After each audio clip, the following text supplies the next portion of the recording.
প্রিয় দর্শক শ্রোতা আসসালামু আলাইকুম, আপনাদের সবাইকে আমার ইউটিউব চ্যানেলের স্বাগতম। আজকে আপনাদেরকে দেখাবো কিভাবে স্টিলের আলমারি বক্স রং করতে হয়।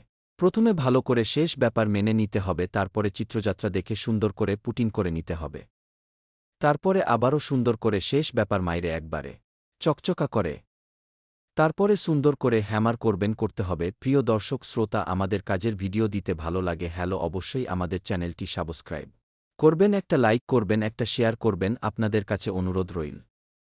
এরপর আমাদের ভিডিও দেখার পরে আপনারা যদি কোনো ভিডিও দেখতে চান অবশ্যই কমেন্ট বক্সে জানাবেন, কী ধরনের ভিডিও দেখবেন জানাবেন।